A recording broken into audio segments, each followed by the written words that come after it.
In this episode of Sailing Nandji, we are stuck in a cyclone area surrounded by the destruction of Cyclone Pam from 2 years ago.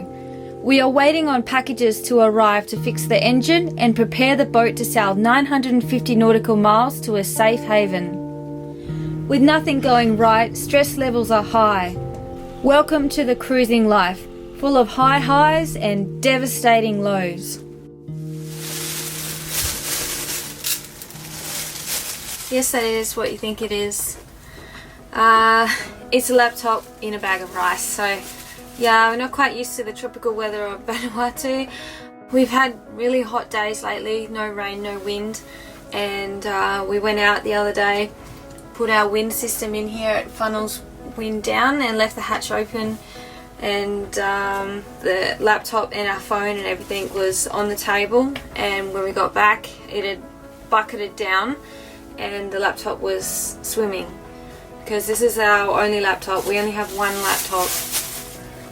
You know what, I'm so sick and tired of things breaking and things going wrong, you know, like it just, every day it's like something new happens, you know. I guess it's just, I just want like a nice week where nothing goes wrong, nothing's expensive. And so our motor's broken and we've ordered a part for it, and we don't know if that's the right part, but we think that that's what's wrong with it, and it's taken a long time to get here. We can't sit around here waiting. It's cyclone season at the moment, and everything's relying on it, that being the problem. Like we have things organised that have been really difficult to organise, that's all relying on this being the problem with the motor. And so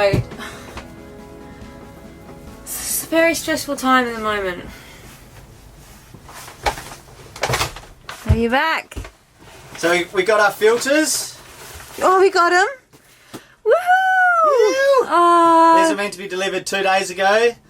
Yeah, and then yesterday, and then so I went in the office today to kick up a stink, and they're like, "Oh, the delivery driver didn't deliver them." I'm like, "No, he didn't."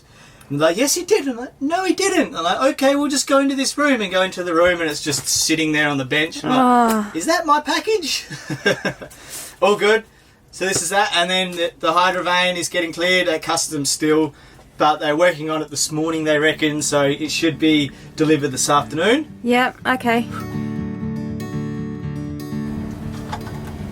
Off with the old, in with the new. You nervous? Yeah, I'm really nervous. The deciding factor of our destiny. Will we stay or will we go? I'm really nervous, hey? Kick her in. Is everything alright? Yeah. So we just tried to start it and it hasn't started. So Yosh has gone back downstairs to, I think, bleed the lines a bit more or something. I think he's priming the line actually. Everything is just hanging on this, you know, everything. Second time. Switched it on.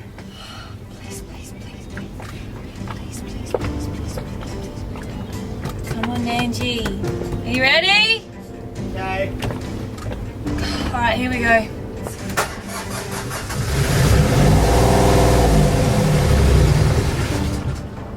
It still did that high rev thing at the start and then it turned off. Do you think it just had air in the line? Yeah, I just don't think I was primed enough. It still did that thing at the start where it revs high. Yeah, I think I'll have to run, sort itself out of it first. Alright, try that. Alright, hit third time. Stop.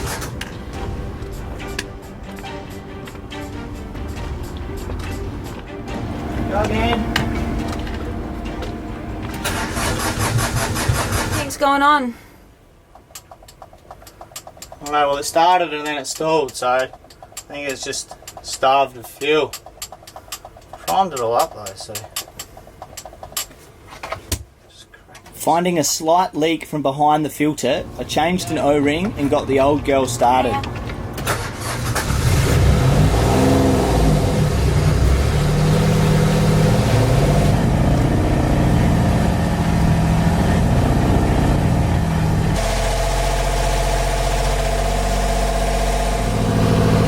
Hear that? It's still hanging. shunting, we're not doing anything there, and that's just gained a heap of revs.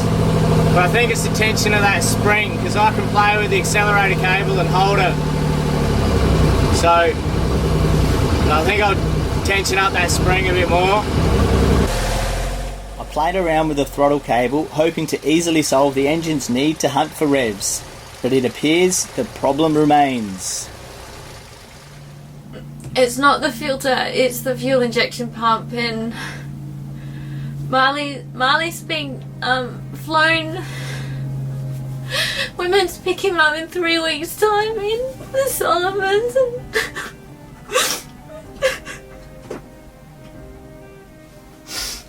we're just not going to be able to get there unless we sail with a broken motor for, I think, 900 nautical miles. Is it? Yep. It's 900 nautical miles to get there, so I don't know, on one hand we're risking ourselves, and then, you know, it's just, we don't know if there's anyone that will be able to fix it there. It's just really upsetting. We just have so much at stake on this motor, and it's broken.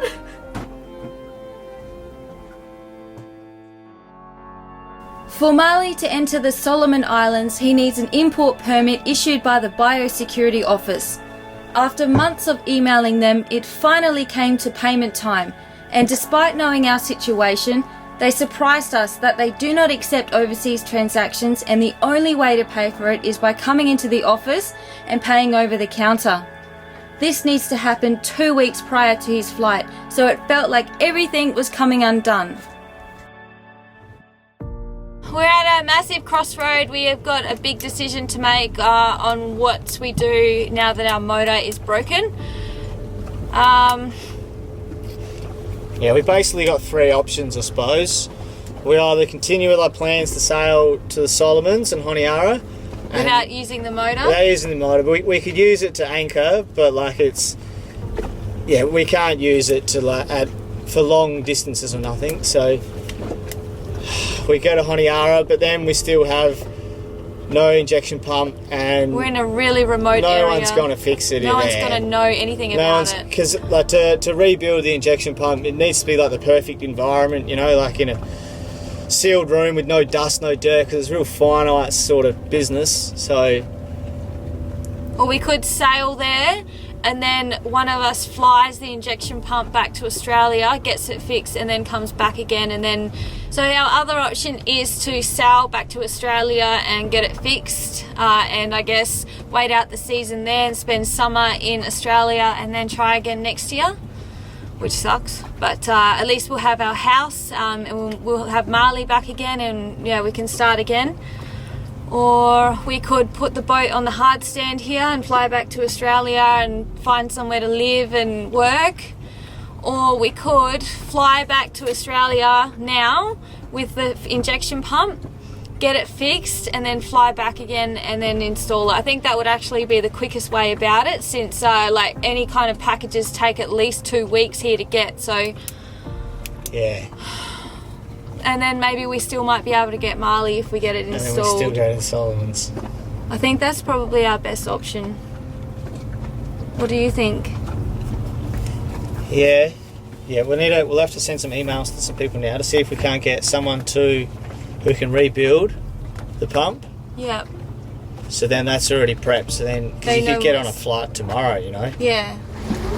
Alright, so I'll go around to Port Vila boatyard and we'll see how much prices are for hard stand, because we're reading about them, and during that massive cyclone that they had here 2 years ago, they had boats on the hard stand and none of them got damaged, so it's a good hard stand to protect it. So I'll go around and see what prices are for there and see what mechanics and that they got at the boatyard and that anyway. I guess if you look up flights. Yeah, I'll go and look at flights back to Australia. How are you this morning, cutie? To be honest, I feel absolutely ruined.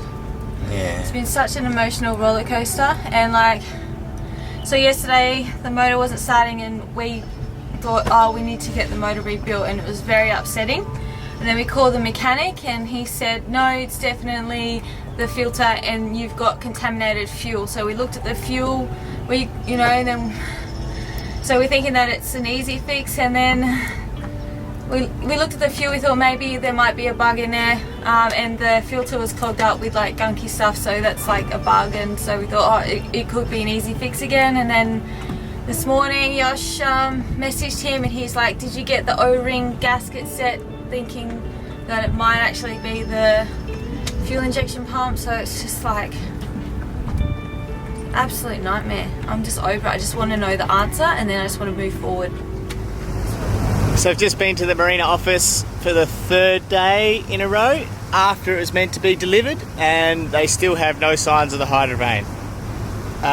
So island time at its finest at the moment. So I'm going to go back down the office and see if I can't locate this whereabouts of the hydrovane. I'm pretty sure it's still at the airport, so they say yes, we make sure it happens today, but I need to go down and be more assertive. I've been the nice guy, now it's time to be the assertive guy.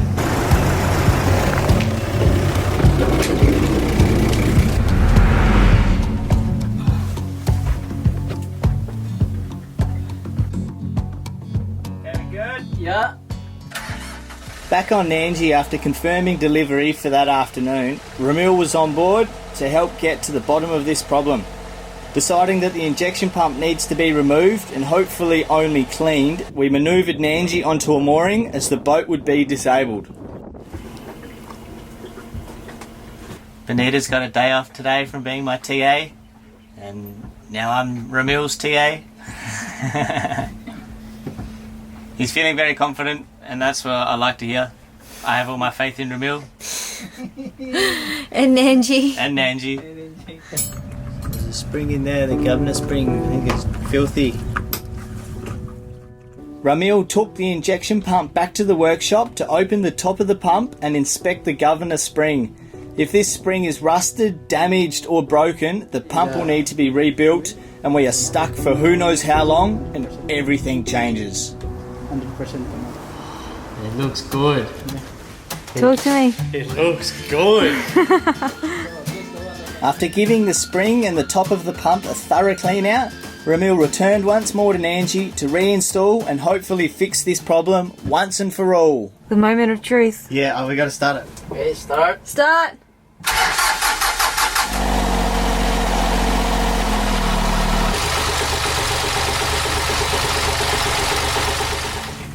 I told Ramil yesterday that I'll kiss him if he fixes it today. So he's run away. He's running away from me. Because what'd he do? Everything is good. Ramil is the man. Now it's up.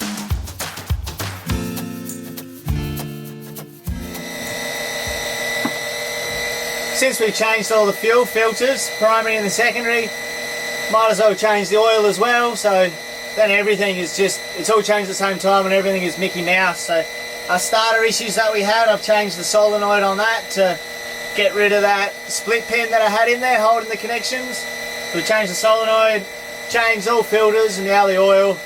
Engine is going to be beautiful again.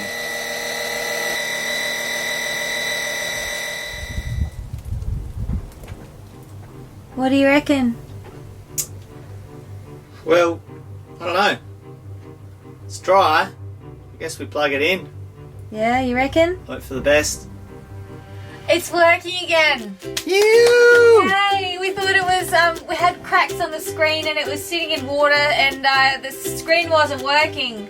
After a couple of plays and it's finally come back alive again and she's kicking. You! In the end, our fuel injection pump was fine. We had this thing called diesel bug. It had got into the top of our fuel injection pump and it had clogged the springs inside there so it couldn't regulate the fuel like it's meant to. Ramil opened up the top of it and he cleaned that all out, put it back in, and it works fine now.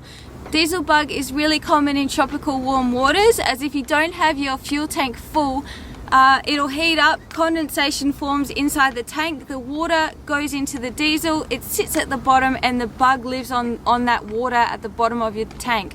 So that's what we had, and that's what was clogging up our filters and our fuel injection pump. So we had to clean everything out and get rid of it. To get rid of the bug in the tank, I put in this additive called Lubrimax. That's going to kill the bug, and we're going to try to burn off all the fuel that we have that's contaminated at the moment before we put some more fuel in there and go from there. So fingers crossed.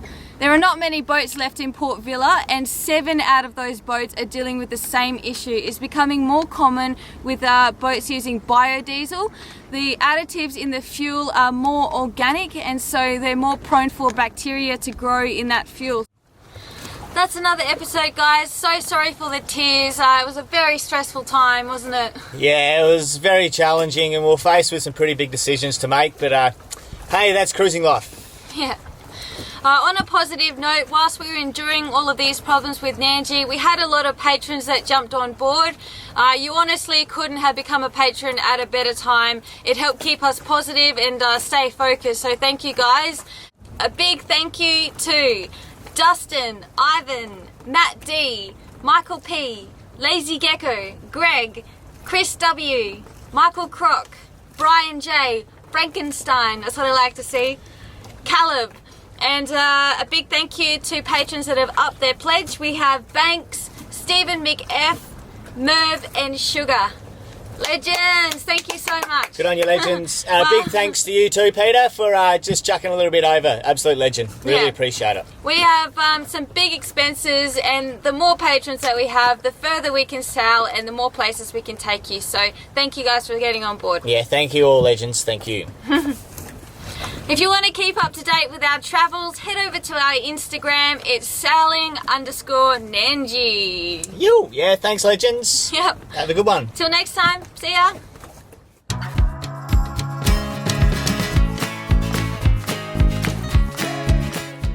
Coming up next on Sailing Nandji, Christmas comes early as Hydrovane finally arrives and we install our newest crew member, Robert Kirkin.